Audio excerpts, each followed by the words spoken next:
பவள விழாவின் சிறப்பு நிகழ்வாக திருவள்ளுவர் சிலை திறக்கப்பட்டுள்ளது.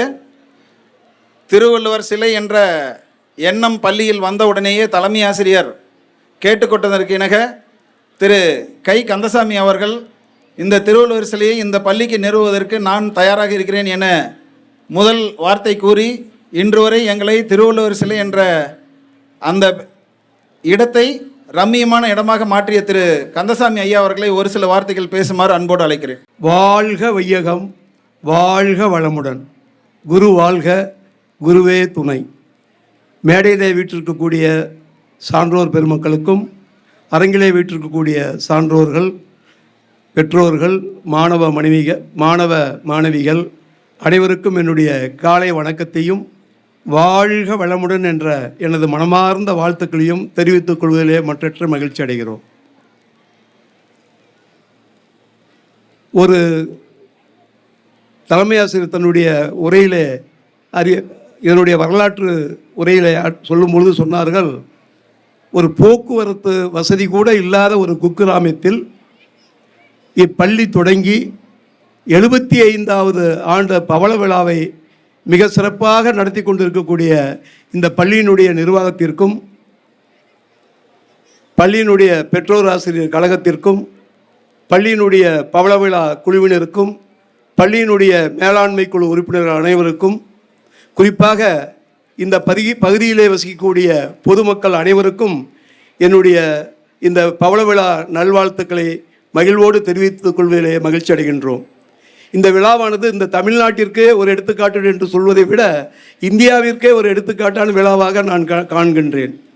காரணம், ஒரு கிராமத்தில் ஒரு 75வது ஆண்டு விழாவுக்கு அத்துணை பேரையும் இதில் எந்தெந்த துறையில் இந்த பள்ளியிலிருந்து வெளி சென்று சமுதாயத்தில் பிரதிபலி ஒரு முன்னணியில் இருக்காங்களோ அத்தனை பேர்த்தையும் தொடர்பு கொண்டு அந்த புள்ளி விவரங்களையும் அவர்களிடம் இருந்த ஆவணங்களெல்லாம் பெற்று இங்கு கண்காட்சியாக ஆவணப்படுத்தி ஒரு மிகப்பெரிய ஆவணத்தை உருவாக்கியுள்ள இந்த பவள விழா குழுவினுடைய நிர்வாகிகள், முன்னாள் மாணவியர் சங்கத்தினுடைய தலைவர்கள், மேலாண்மை குழு உறுப்பினர்கள் எல்லாம் கடந்த 2-3 மாதங்களாக எப்படியெல்லாம் அவங்க இதற்காக உழைத்திருக்காங்கன்னு நினைக்கிறப்ப அந்த உழைப்பை நினைக்கும் பொழுது உண்மையாகவுமே அவர்களுடைய திருவடிகளுக்கு என்னுடைய நன்றி வாழ்த்துக்கள் என்ற மலரை சமர்ப்பித்து அவர்களை மனமாற வாழ்த்துகின்றேன். இந்த இடத்துல நின்று பேசக்கூடிய வாய்ப்பை நல்கியவர் இந்த பக்கத்தில் கிராமத்தில் இருந்த உடுவன்குறிச்சியில் இருந்த ஆசிரியர் TS பழனிவேல் ஐயா அவர்கள்.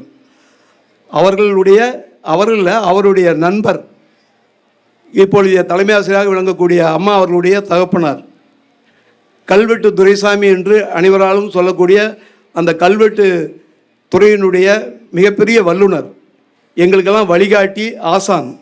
நான்லாம் இப்படிப்பட்ட பொதுப்பணிகளை தொடர்பு கொள்வதற்கு அவங்க தான் எனக்கு வழிகாட்டி. ஆக இந்த நல்ல நேரத்தில் இந்த பொன்னான வேலையில் அவர்களை நினைந்து வணங்கி அவர்களுக்கு என்னுடைய நன்றியை தெரிவித்துக் கொள்வதில் மற்றற்ற மகிழ்ச்சி அடைகிறோம். ஒரு பள்ளினா எப்படி இருக்கணுங்கிறதுக்கோசரம் இப்போ எனக்கு இந்த பள்ளிக்கு 75 வயசு ஆகுது, எனக்கு 77 வயசு ஆகுது. 2 வயசுக்கு முன்னாடியே பிறந்துட்டோம். அன்னைக்கு இருந்த ஆசிரியர் பெருமக்கள், அன்னைக்கு இருந்த மாணவர்கள், அன்னைக்கு இருந்த சூழல், பள்ளி எப்படி இருக்கும் உங்களுக்கெல்லாம் தெரியும். இப்படிப்பட்ட வசதி வாய்ப்பெல்லாம் அன்றைக்கி எங்களுக்கெல்லாம் இல்லை. ஏதோ கிடைச்சதை சாப்பிட்டுட்டு சாப்பிடாமல் கூட பள்ளிக்கு படித்து வச்சதுக்கு எங்களுடைய பெற்றோர்கள்லாம் நாங்கள் நன்றி சொல்லி ஆகணும். ஏன்னா அவ்வளோ சூழ்நிலைகள், பொருளாதார சூழ்நிலைகள் மிக சிரமமான காலத்தில் இப்படிப்பட்ட வசதி வாய்ப்புகள்லாம் இல்லாத காலத்திலலாம் கூட நாங்கள் பள்ளிகளை படிக்க. ஆக இந்த பள்ளியை இந்த கிராமத்தில் இப்படி வரணும், இங்கே இருக்கக்கூடிய கிராம மக்கள்லாம் கல்வி அறிவு பெற்று சமுதாயத்தில் மேலே வரணுங்கிறதுக்காக பாடுபட்ட பெரியவங்கள படத்தையெல்லாம் கலெக்ஷன் பண்ணி மிக அற்புதமாக அங்கே கண்காட்சி வச்சுருக்காங்க பாருங்கள். அதை பார்க்குறப்ப உண்மையாலுமே எல்லா தெய்வங்களும் இங்கே நமக்கு ஆசீர்வாதம் வழங்குற மாதிரி இருக்குது. ஆக இந்த பணியை மேற்கொண்ட அந்த புகைப்படை கலைஞர்கள் அவங்களுக்கெல்லாம் நம்மளுடைய மனமார்ந்த வாழ்த்துக்களை, என்னமோ இன்றைக்கி எடுத்த படம் மாதிரி வச்சுருக்காங்க, அவங்களுக்கு நம்மளுடைய வாழ்த்துக்களை தெரிவிக்கணும். நான் இந்த பள்ளிக்கு மனவளக்கலை மன்றத்தினுடைய ஆசிரியராக இருக்கேன். உங்களுக்கு எல்லாம் தெரியும், நம்ம நாடு மிக சிறப்பாக பொருளாதாரத்தில் வளர்ந்துருக்கு. இன்றைக்கி வந்து வல்லரசு நாடுகளில் போட்டி போடக்கூடிய அளவில் நாமளும் ஒரு வல்லரசாக உலக ஐநா சபையை அங்கீகரிக்கக்கூடிய அளவில் நம்மளுடைய நாடு இருக்குது. நம்ம எல்லாருமே வந்து பொருளாதாரத்தில் வெளிப்புறத்தில் வளர்ந்துருக்கோம்.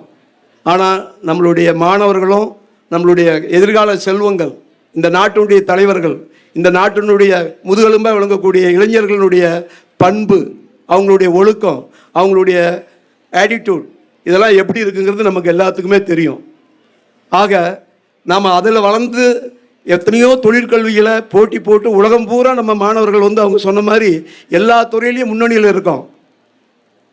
ஆனால் நம்ம நாட்டில், நம்ம ஊரில், நம்ம வீட்டில் நம்ம குழந்தைங்களுடைய பிஹேவியர் என்னவா இருக்குது, பண்பு என்னவா இருக்குதுங்கிறத நாம் ஒவ்வொருத்தரும் மனசாட்சி தொட்டு பார்க்குறப்போ நாம் எங்கேயோ தவறு செஞ்சிட்டோம். இவ்வளவு உழைப்பும் இவ்வளவு வளர்ச்சியும் இவ்வளவும் கொண்டு வந்த நாம் நம்மளுடைய பண்பாடு, நம்மளுடைய பெரியவர்களுடைய அந்த வழியில் இந்த சமுதாயத்தையும் இந்த இயற்கையும் நாம் வந்து பாதுகாத்து நாம் வந்து உலகுக்கே வழிகாட்டக்கூடிய அந்த இடத்துல இருக்கக்கூடிய இந்த நாட்டு நம்மளுடைய குழந்தை செல்வங்கள் அப்படி இருக்காங்களாங்கிறத நம்ம ஒரு தடவை சிந்திச்சு பார்க்குறப்போ, வேதாத்திரி மகரிஷிங்கிற ஒரு சித்தர், நம்ம காலத்தில் வாழ்ந்த ஒரு சித்தர், 18 சித்தர்னு சொல்லுவாங்க, நான் நம்ப மாட்டேன். நிறையா சித்தர்கள் இருக்காங்க. இப்போ நிறைய பேர் வெளியில் உலகத்துக்கு வராமல் இருந்துகிட்ருக்காங்க. ஆனால் நம்ம காலத்தில் வாழ்ந்த சித்தர் வேதாத்திரி மகரிஷி.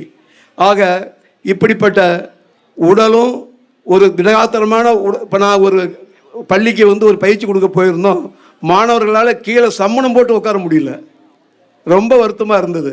நாங்கள் 10 நாள் பயிற்சி கொடுத்த பின்னாடி அவங்களுடைய பழக்க வழக்கமாகவே மாறி போச்சு.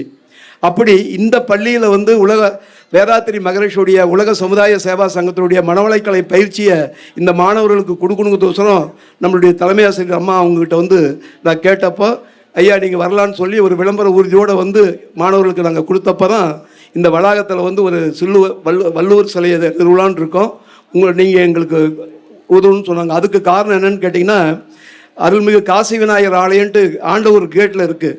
அங்கே திருவள்ளுவருக்கும் திருமூலருக்கும் சிலை வச்சோம். அங்கே இன்றைக்கி இந்த திருவள்ளுவர் சிலையை திறந்து வச்ச பொண்ணு வந்து சென்ற ஆண்டு திருவள்ளுவர் தினத்தன்னைக்கு வந்து அந்த 1330 குறளில் வந்து பொருள் உணர்ந்து குறள் ஓதி முதல் பரிசை அவங்க பெற்றாங்க. அந்த அந்த அந்த குழந்தைக்கு வந்து அப்படிப்பட்ட பயிற்சியை கொடுத்தவர் நம்மளுடைய அருமை நண்பர் திருவண்ணாமலையிலிருந்து ஐயா காமராஜ் ஐயா வந்திருக்காங்க. அவர்கள் வந்து தமிழகம் முழுவதும் உள்ள உலக நாடுகள் இருக்கக்கூடிய தமிழ் வாழக்கூடிய அத்தனை தமிழ் மக்களுக்கும் இந்த திருக்குறள் பயிற்சியை வந்து ஆன்லைனில் சொல்லி கொடுத்துட்ருக்காங்க. ஆக இவ்வளோ மோசமான கலாச்சாரத்தில் நம்மளுடைய ஐயன் திருவள்ளுவர் 2000 வருஷத்துக்கு முன்னாடி, திருமூலர் 3000 வருஷத்துக்கு முன்னாடி சொன்ன கருத்துக்களை தான் எல்லாரும் வந்து பள்ளிகளையே வந்து நம்ம வந்து அவங்க குழந்தைங்களுக்கு வந்து இது ஒரு பாடமாகவே பண்ணணும். இந்த வருஷம் வந்து தமிழக அரசு வந்து திருக்குறளை வந்து ஒரு பாடமாகவும் வாரத்தில் ஒரு இதை கொடுத்து அதுக்கான மதிப்பெண்களையும் கொடுத்துருக்காங்க. ஆக தமிழக அரசுக்கும் இந்த நேரத்தில் நம்ம நன்றி தெரிவித்து நம்மளுடைய குழந்தைகள் எல்லாம் மிக சிறப்பாக நம்மளுடைய பெரியோர்கள் வழியில் நம்மளுடைய இந்திய நாட்டினுடைய கலாச்சாரம் பண்புகளை வந்து உலகம் பூரா எதிர்காலத்திலையும் பரவக்கூடிய தொடர்ந்து இந்த ஒளியை அணையாமல் காக்க வேண்டும் என்று மாணவ செல்வங்களை கேட்டுக்கொண்டு இதற்காக பாடுபட்டு இருக்கக்கூடிய ஆசிரியர் பெருமக்கள் அனைவருக்கும் என்னுடைய வாழ்த்துக்களையும் நன்றியையும் தெரிவித்துக் கொண்டு, ராசிபுரம் மனவளக்கலை மன்றம் இப்படி பண்பு சார்ந்த பயிற்சி, உடல் நலம், மனநலம், உயிர் நலம், அறிவு நலத்தை அவர்களுக்கு போதிப்பதற்கு நாங்கள் நூற்றுக்கணக்கான ஆயிரக்கணக்கான ஆசிரியர் பெருமக்களை மகரிஷி அவர்கள் தயார் செய்து வைத்துள்ளார்கள்.